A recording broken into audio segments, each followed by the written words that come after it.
नमस्कार दोस्तों आज दिनांक 8 अक्टूबर 2020 दिन गुरुवार को श्वेता मिश्रा यूट्यूब चैनल पर आप सभी का हार्दिक स्वागत है। दोस्तों, सुबह की इस वीडियो में विद्यार्थी जीवन से संबंधित महत्वपूर्ण खबरें होती हैं जो कि अथेंटिक होती हैं और सभी अथेंटिक न्यूज़ के लिए आप हमारा चैनल सब्सक्राइब कर सकते हैं। तो दोस्तों, इसी क्रम में आज पहली खबर है PCS 2020 की 1282 केंद्रों पर होगी प्रारंभिक परीक्षा। PCS प्री का एग्ज़ाम है जो कि 1282 केंद्रों पर होगा। 11 अक्टूबर को इसकी परीक्षा होनी है। और देखिए, PCS 2020 की प्रारंभिक परीक्षा निर्विघ्न कराने के लिए उत्तर प्रदेश लोक सेवा आयोग तैयारियों के अंतिम रूप से जुटा है। इसमें 19 जिलों में 11 अक्टूबर को परीक्षा होनी है। 5,95,696 अभ्यर्थियों ने आवेदन किया है। इसके लिए 1282 परीक्षा केंद्र बनाए गए हैं। हर परीक्षा केंद्र पर सुरक्षा का पुख्ता प्रबंध किया जाएगा। कोरोना संक्रमण के मद्देनजर रखते हुए अभ्यर्थियों को मास्क लगाकर आने का निर्देश भी दिया गया है। परीक्षा से पहले केंद्रों का सैनिटाइजेशन कराया जाएगा। इसके बाद यूपीपीएससी की PCS 2020 के साथ ही ACF RFO की प्रारंभिक परीक्षा भी होनी है। इसमें गड़बड़ी न होने पाए उसके लिए आयोग सतर्कता बरत रहा है।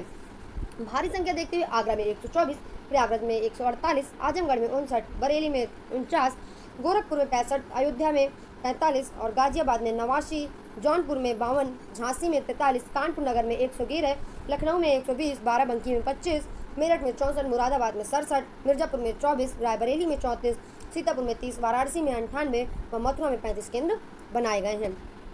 परीक्षा केंद्रों के बाहर किसी को रुकने की अनुमति नहीं होगी, यानी कि जो गार्जियन होंगे उनको परीक्षा केंद्रों के बाहर रुकने की अनुमति नहीं होगी। 5,95,000 से अधिक अभ्यर्थियों ने किया था आवेदन, जिनकी परीक्षा 19 जिलों में 11 अक्टूबर को 1282 केंद्रों पर होगी। इसके बाद तीन परीक्षा केंद्रों का पता भी बदला गया। यूपीपीसीएस की जो परीक्षा है तो 3 केंद्रों का पता भी बदला गया है और गाजियाबाद में Katar Singh memorial inter college, Vaishali Sudama Nagar enclave PO Govindpuri Modi Nagar का पता Katar Singh memorial inter college Sudamapuri, Vaishali enclave PO Govindpuri Modi Nagar किया गया है। जबकि Delhi public school Meerut road का पता Delhi public school site 3 Meerut road Ghaziabad किया गया है। इसी प्रकार कानपुर में SN बाल विद्यालय inter college 2A/368 Azad Nagar Kanpur का पता SN बाल विद्यालय inter college 2A/368 Azad Nagar Kanpur नगर प्राणी उद्यान चिड़ियाघर कानपुर नगर किया गया है। तो 3 परीक्षा केंद्रों का पता बदला गया है। वो तीनों केंद्र ये हैं, ये दिए हुए हैं और आप इसी के अनुसार जा सकते हैं। इसके बाद ACF RFO मेंस का प्रवेश पत्र भी जारी हुआ। लोक सेवा आयोग ने ACF व RFO का मेंस का परीक्षा के लिए 15 तारीख को परीक्षा है, उसका प्रवेश पत्र आयोग की वेबसाइट से आप डाउनलोड कर सकते हैं। जिन विद्यार्थियों ने इसका फॉर्म भरा हो वो इसकी वेबसाइट पर जा करके अपना प्रवेश पत्र डाउनलोड कर सकते हैं। इसके बाद जिन अभ्यर्थियों के प्रवेश पत्र पर फोटो व हस्ताक्षर नहीं है वह परीक्षा केंद्र पर 2 फोटो अवश्य लेकर जाए। प्रथम पाली सुबह 9:30 से 12:30 बजे तक, द्वितीय पाली 2 बजे से 5 बजे तक होगी। केवल सामान्य अध्ययन प्रथम प्रवेश पत्र की अवधि 9:30 से 11:30 बजे व सामान्य अध्ययन द्वितीय की अवधि 2:30 बजे से 4:30 बजे तक होगी। परीक्षा प्रयागराज में 15 से 29 अक्टूबर तक होगी। और इसके बाद आयोग सचिव जगदीश की ओर से जारी सूचना के अनुसार अभ्यर्थी अपने रजिस्ट्रेशन नंबर, नाम व जन्म तिथि के आधार पर प्रवेश पत्र आयोग की वेबसाइट पर जाकर डाउनलोड कर सकते हैं। तो ये आप जाकर आयोग की वेबसाइट पर जाकर अपना प्रवेश पत्र डाउनलोड कर सकते हैं। इसके बाद जिसके हस्ताक्षर नहीं है वो 2 फोटो अवश्य लेकर जाएं और साथ में मास्क भी अवश्य ही लेकर जाएं। इसके बाद अगली खबर है, आवेदन के लिए वेबसाइट शुरू नहीं। मामला 68,500 का है। 68,500 की वेबसाइट शुरू होनी थी, जिसमें कि 7 से 11 अक्टूबर तक अभ्यर्थियों को आवेदन करना था। ये आयोग की कुछ विद्यार्थी बाद में सफल हुए थे, जिनका बाद में रिजल्ट आया और उनके लिए वेबसाइट खुलनी थी और वह वेबसाइट अभी तक भी चालू नहीं हुई है, जिसकी वजह से छात्र परेशान हैं और 23 अभ्यर्थी जिला वारीता देने के लिए शाम तक वेबसाइट शुरू होने का इंतजार करते रहे, लेकिन परिषद की ओर से कहा गया कि जल्द ही वेबसाइट शुरू कराकर वारीता ली जाएगी। तो ये 68,500 का मैटर है। इसके बाद 22 अक्टूबर को आएगी अंतर जनपदीय तबादले की सूची। तो 22 अक्टूबर को अंतर जनपदीय तबादले की सूची आनी है। बेसिक शिक्षा परिषद के सचिव ने जारी किया संशोधित कार्यक्रम और ऑनलाइन आवेदन को रीसेट करने की कार्यवाही पूरी नहीं हुई। तो आपको बता दूं, शिक्षक द्वारा अपने फॉर्म में संशोधन करने के हेतु आवेदन पत्र पूर्ण करने का मौका 11 से 13 अक्टूबर तक दिया गया है। पहले इसकी तारीख 1 से 3 तक निर्धारित थी। अंतिम रूप से सबमिट आवेदन पत्रों को सत्यापित करते हुए बीएसए 14 व 15 अक्टूबर को लॉक करेंगे। पहले यह काम 4-5 अक्टूबर को होना था। अंतिम रूप से प्राप्त फॉर्म की जांच कार्यालय परिषद स्तर से 16 व 17 अक्टूबर को करते हुए 22 को सूची जारी होगी। अंतर जनपदीय तबादले में 70,838 शिक्षकों ने आवेदन किया था। तो आपको बता दूं कि अंतर जनपदीय तबादले में आवेदन करना था, जिसकी प्रक्रिया पहले 1 तारीख से शुरू होनी थी, तो वह प्रक्रिया अब 1 तारीख से ना शुरू हो करके 11 तारीख से शुरू होगी। इसके बाद दोस्तों, इसके बाद अगली खबर है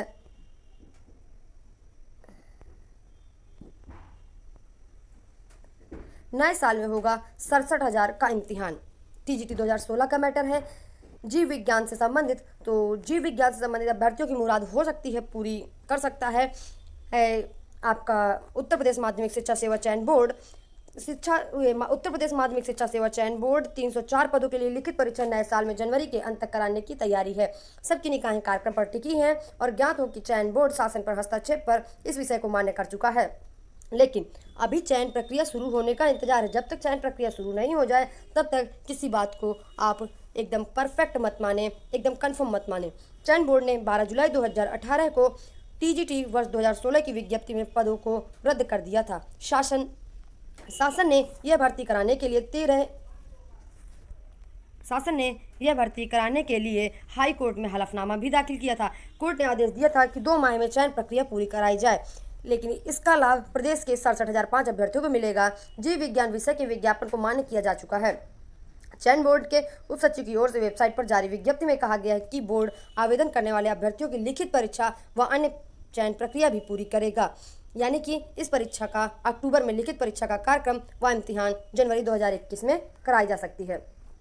इसके बाद चयन बोर्ड ने 2018 में दावा किया था कि यूपी बोर्ड के माध्यमिक कॉलेजों में यह विषय नहीं है, इसलिए पद पर भर्ती कराने का औचित्य नहीं है। विरोध में लंबे समय तक आंदोलन किया गया और फिर चयन बोर्ड यूपी बोर्ड से लेकर शासन तक मांग मुखार हुई।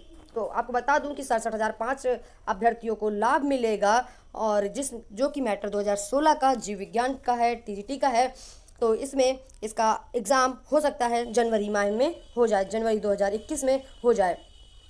इसके बाद मुक्त विश्वविद्यालय में ऑनलाइन आवेदन की तारीख 15 अक्टूबर तक। ऑनलाइन आवेदन की अंतिम तिथि 15 अक्टूबर तक बढ़ा दी गई है। यह तिथि अब तक शायद तीसरी बार है बढ़ाई गई है, 15 अक्टूबर तक बढ़ा दी गई है। प्रोफेसर कामेश्वर नाथ सिंह ने बताया कि केंद्र में आ रही केंद्र समन्वयकों व छात्रों की मांग को देखते हुए यह निर्णय लिया गया है। प्रवेशार्थी विश्वविद्यालय की वेबसाइट पर उपलब्ध प्रवेश पोर्टल पर जाकर छात्र सीधे ऑनलाइन प्रवेश ले सकते हैं।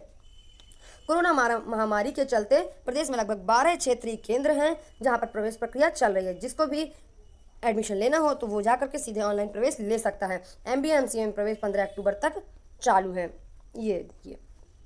इसके बाद दोस्तों अगली खबर है बिहार चुनाव के कारण SSC की भर्ती परीक्षाओं में के कार्यक्रम में बदलाव। संशोधित परीक्षा कैलेंडर ये है। ये junior engineer civil mechanical electrical परीक्षा 2019 पेपर फर्स्ट CBT 27 से 30 अक्टूबर तक को आयोजित है, लेकिन जिन उम्मीदवारों का सेंटर बिहार में है उनकी परीक्षा अब 11 दिसंबर को होगी। इसके बाद CGL परीक्षा 2019 टियर 2 CBT जो 2 से 5 नवंबर को होनी थी, अब वह 15 से 18 नवंबर तक होगी। इसके बाद SSC सिलेक्शन पोस्ट फेज़ 2 की परीक्षा 2020 जो 6 से 10 नवंबर के बीच होनी थी, वह अब 14 दिसंबर को होगी। इसके बाद स्टेनोग्राफर ग्रेड C और D की परीक्षा 2019 जो कि 16 व 18 नवंबर के बीच प्रस्तावित थी, अब वह परीक्षा 24 से 30 दिसंबर के बीच होगी। Junior engineer civil mechanical electrical परीक्षा 2019 पेपर 2 31 जनवरी 2021 की जगह अब 21 मार्च 2021 को होगी। तो आपको बता दूं कि चुनाव को देखते हुए भर्ती परीक्षाओं के कार्यक्रम में बदलाव किया गया है। आयोग ने अक्टूबर 2020 से जनवरी 2021 के बीच होने वाली भर्ती परीक्षाओं की नई तिथि जारी कर दी है, जो कि इस प्रकार से है। आप देख सकते हैं इसमें किसका एग्ज़ाम कब है। इसके बाद दोस्तों अगली खबर है प्रवक्ता मनोविज्ञान का परिणाम घोषित। ये लोक सेवा आयोग ने राजकीय इंटर कॉलेजों में प्रवक्ता मनोविज्ञान के 8 पदों का परिणाम घोषित कर दिया है, जो कि इन पदों के लिए विज्ञापन 2014-15 में जारी हुआ था। इसके बाद प्रवक्ता समाजशास्त्र का परिणाम घोषित कर दिया गया है। इसके बाद प्रवक्ता भौतिक विज्ञान का भी परिणाम घोषित कर दिया गया। उत्तर प्रदेश लोक सेवा आयोग राजकीय इंटर कॉलेजों में प्रवक्ता भौतिक विज्ञान के 9 पदों का परिणाम घोषित कर दिया गया है। इसका भी विज्ञापन 2014-15 में जारी किया गया था। इसके बाद 2014-15 में ही जो विज्ञापन आया था उसमें प्रवक्ता रसायन विज्ञान का भी परिणाम घोषित कर दिया गया है। तो इसके बाद अगली खबर है, अभिभावक नहीं चाहते बच्चों को स्कूल भेजना। तो आपको बता दूं, यदि अभिभावक नहीं चाहते हैं तो उसमें बिना अभिभावकों की सहमति के अधिकारी भी जोखिम लेने को तैयार नहीं है। ना तो स्कूल के प्रधानाचार्य और अध्यापक जोखिम लेने को तैयार हैं। वीडियो कॉन्फ्रेंसिंग से लेंगे राय। निदेशक ने बताया कि आने वाले दिनों में उत्तर प्रदेश मुख्यमंत्री डॉक्टर दिनेश शर्मा और अपर मुख्य सचिव आराधना शुक्ला प्रदेश के सभी जिला विद्यालय निरीक्षकों के साथ वीडियो कॉन्फ्रेंसिंग करेंगी। उन्होंने बताया कि जिला विद्यालय निरीक्षकों से स्कूल खोलने के मुद्दे पर राय ली जाएगी। उसके बाद यदि हालात सामान्य हुए तो दशहरे के बाद स्कूल खोलने का निर्णय लिया जाएगा। तो आपको बता दूं, अभिभावक कोरोना संकट को देखते हुए बच्चों को स्कूल नहीं भेजना चाहते और अभिभावक स्कूल भेजने के लिए लिखित सहमति देने को भी तैयार नहीं है। शिक्षा विभाग के अधिकारी, शिक्षण संस्थाओं के प्रधान भी अभिभावकों की लिखित सहमति के बिना स्कूल खोलकर कोई जोखिम मोल नहीं लेना चाहते हैं। माध्यमिक शिक्षा निदेशक विनय कुमार पांडे की ओर से स्कूल खोलने के मुद्दे पर लिए गए फीडबैक में यह बात सामने आई है। तो आपको बता दूं कि 15 अक्टूबर से जो कक्षा 9 से 12 तक के स्कूल खोलकर पढ़ाई करने के लिए सरकार की तरफ से अनुमति दी गई थी, लेकिन सरकार ने खोलने की अनुमति दी थी स्कूल और अभिभावकों की लिखित सहमति से। तो अभिभावक संतुष्ट नहीं हैं, तो इससे किसी प्रकार के प्रधानाचार्य, किसी प्रकार के अध्यापक, किसी प्रकार के अधिकारी अपना जोखिम मोल नहीं लेना चाहते हैं कि किसी बच्चे को कोरोना हो जाए, फिर उसके गार्जियन प्रधानाचार्य को सारी जिम्मेदारी दे दें कि ऐसा हुआ। तो बिल्कुल भी अभिभावक लिख के देने को तैयार नहीं है और बिना लिखित के एक प्रिंसिपल एंट्री देने को तैयार नहीं है, क्योंकि ये गाइडलाइन, ये अनलॉक 5 की गाइडलाइन है जिसमें 15 अक्टूबर से बताया गया है स्कूल खोलने को। इसके बाद दोस्तों अगली खबर है, विश्वविद्यालय और महाविद्यालय के लिए बनेगा न्यूनतम सामान्य पाठ्यक्रम। नई राष्ट्रीय नीति लागू करने पर बिना स्टीयरिंग कमेटी के बैठक में हुआ मंथन। तो आपको बता दूं कि विश्वविद्यालय और महाविद्यालय के लिए राष्ट्रीय शिक्षा नीति 2020 के अनुसार न्यूनतम सामान्य पाठ्यक्रम तैयार किया जाएगा। कम से कम पाठ्यक्रम तैयार किया जाएगा, 2021-22 से लागू किया जाएगा। यह शैक्षिक सत्र 2021-22 से लागू किया जाएगा। उच्च शिक्षा विभाग की अपर मुख्य सचिव मोनिका एस गर्ग ने की अध्यक्षता में बुधवार को आयोजित स्टीयरिंग कमेटी में ऑनलाइन बैठक पर इस पर मंथन किया गया। तो सामान्य पाठ्यक्रम होगा और न्यूनतम पाठ्यक्रम होगा और इसका शैक्षिक सत्र 2021-22 से शुरू किया जाएगा। इसके बाद आपको अगली खबर बता दूं कि सहायक अध्यापक नियुक्ति के लिए आवेदन की अंतिम तिथि आज। मैटर है, माध्यमिक शिक्षा विभाग के राजकीय विद्यालयों में सहायक अध्यापक पद पर नियुक्ति के लिए ऑनलाइन आवेदन किए गए थे, 8 अक्टूबर तक किए जाएंगे। आज में यानी कि लास्ट डेट है 7 अक्टूबर तक विभिन्न विषयों के 3317 चयनित अभ्यर्थियों में से 3020 अभ्यर्थियों ने नियुक्ति के लिए आवेदन किया गया है। तो आज उसकी अंतिम तिथि है और उसमें 3020 अभ्यर्थियों ने अभी तक आवेदन किया गया है। विभाग के स्कूलों में सहायक अध्यापकों के 10,768 पदों के भर्ती के लिए लोक सेवा आयोग की ओर से चयन किया गया था। आयोग ने विभिन्न विषयों पर 3317 पदों पर चयनित अभ्यर्थियों की सूची विभाग को सौंपी थी। विभाग ने पहली बार ऑनलाइन नियुक्ति प्रक्रिया अपनाते हुए चयनित अभ्यर्थियों को 8 अक्टूबर तक ऑनलाइन आवेदन मांगे गए हैं और विभिन्न श्रेणी के अभ्यर्थियों को वरीयता भी दी जा रही है। 12 अक्टूबर तक अभ्यर्थियों की ओर से नियुक्ति में वरीयता के लिए प्रस्तुत प्रमाण पत्रों का सत्यापन किया जाएगा। 16 अक्टूबर को ऑनलाइन नियुक्ति का आदेश जारी किया जाएगा, यानी 16 तारीख को एक ऑनलाइन नियुक्ति का आदेश दिया जाएगा, यानी नियुक्ति पत्र दिया जाएगा। 12 अक्टूबर तक ये अभ्यर्थियों की ओर से नियुक्ति के वरीयता के लिए प्रस्तुत प्रमाण पत्रों का सत्यापन किया जाएगा। आज इसकी लास्ट डेट है, 8 अक्टूबर है। 7 अक्टूबर तक 3317 अभ्यर्थियों में से 3020 अभ्यर्थियों ने ऑनलाइन आवेदन कर दिया था, यानी कि अब लगभग 3317 अभ्यर्थियों की नियुक्ति हो जाएगी माध्यमिक शिक्षा विभाग में। इसके बाद अगली खबर है, LT ग्रेड शिक्षक भर्ती में जारी होगी प्रतीक्षा सूची। तो LT ग्रेड लोक सेवा आयोग की तरफ से आपको बता दूं, एक यह बहुत बड़ी खुशखबरी है। जो लोग LT ग्रेड में अपना सिलेक्शन नहीं लेंगे तो प्रतीक्षा सूची वाले छात्रों को प्रॉफिट हो जाएगा। तो इसमें घेराव कर रहे थे छात्र, जो कि मान लिया गया। आश्वासन मिला है कि आयोग के प्रतिनिधि से वार्ता के दौरान प्रतियोगी छात्रों को मिला आश्वासन कि इसमें अब प्रतीक्षा सूची भी जारी की जाएगी। इसके बाद दोस्तों अगली खबर है इलाहाबाद विश्वविद्यालय नया शैक्षिक सत्र 1 नवंबर से। इलाहाबाद विश्वविद्यालय कोरोना काल के चलते अब नया शैक्षिक सत्र 1 नवंबर से चालू हो जाएगा। विश्वविद्यालय में 5 नहीं 6 दिन चलेंगी कक्षाएं। विश्वविद्यालय में पूरे 6 दिन कक्षाएं चलेंगी। जारी कैलेंडर के अनुसार 31 अक्टूबर तक नए छात्रों के प्रवेश की प्रक्रिया पूरी कर ली जाएगी।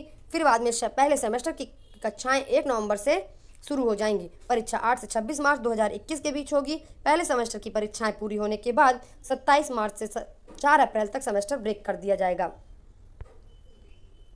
ये इसके बाद दूसरे सेमेस्टर की परीक्षाएं कुछ इस प्रकार से होंगी। कक्षाएं 5 अप्रैल से शुरू होंगी। दूसरे सेमेस्टर की परीक्षाएं 9 से 21 अगस्त के बीच होंगी। फिर 22 से 29 अगस्त के बीच सेमेस्टर ब्रेक होगा और 2021-22 के लिए नया शैक्षिक सत्र की शुरुआत 1 सितंबर 2021 से होगी। इसके बाद कॉलेज के शिक्षक भी बन सकेंगे प्रोफेसर। इलाहाबाद विश्वविद्यालय की ओर से संगठक कॉलेजों के शिक्षकों के कैस के तहत प्रमोशन देने की तैयारी। तो आपको बता दूं कॉलेजों के शिक्षक भी अब प्रोफेसर बनने की तैयारी में हैं, जो कि कॉलेजों की अर्हता धारक शिक्षकों की ओर से अपने आवेदन प्राचार्य के पास भेज दिए गए हैं। कैस लागू किए जाने पर कॉलेजों के लगभग 284 शिक्षकों को लाभ मिल सकता है। तो 284 शिक्षकों को लाभ मिल सकता है जो कि शिक्षक से प्रोफेसर बन जाएंगे। इसके बाद दोस्तों अगली खबर है सवाल गलत साबित हुए तो विशेषज्ञ होंगे ब्लैकलिस्ट। ये बहुत अच्छी चीज़ है कि यदि सवाल गलत हुए तो विशेषज्ञ ब्लैकलिस्ट होंगे। असिस्टेंट प्रोफेसर भर्ती मामले में हाईकोर्ट ने दी चेतावनी कि एक ही सवाल के उत्तर पर हैं अलग अलग राय, तो जो विशेषज्ञ होंगे वो ब्लैकलिस्टेड होंगे। आपको बता दूं इलाहाबाद हाईकोर्ट ने असिस्टेंट प्रोफेसर भर्ती 2016 का प्रश्न पत्र तैयार करने वाले उच्च शिक्षा आयोग के विशेषज्ञों को चेतावनी दी है कि यदि उनके द्वारा आंसर में दिए गए प्रश्नों के उत्तर गलत साबित हुए तो कोर्ट उनको ब्लैकलिस्ट करने का आदेश देगा। इसके साथ ही कोर्ट यूजीसी को भी याचिका के पक्षकार बनाने का निर्देश दिया है ताकि विवादित प्रश्नों के बारे में उनकी राय जानी जा सके। 2016 भर्ती की अभ्यर्थी सरिता सिंह की याचिका पर सुनवाई करते हुए यह आदेश न्यायमूर्ति विवेक अग्रवाल ने दी थी। आपको बता दूं कि सीमान सिंह का कहना था कि याची ने असिस्टेंट प्रोफेसर भर्ती 2016 के लिए आवेदन किया था, लिखित परीक्षा में शामिल हुई थी। आयोग ने लिखित परीक्षा का आंसर 22 अप्रैल 2019 को जारी किया। याची ने सोशोलॉजी की ए सीरीज बुकलेट की प्रश्न संख्या 52 और 9 के उत्तरों पर आपत्ति की थी, मगर आयोग ने उसकी आपत्ति पर विचार किए बिना संशोधित आंसर की जारी कर दी। इसके बाद याची लिखित परीक्षा में तो सफल रही लेकिन साक्षात्कार में चयन नहीं हो सका।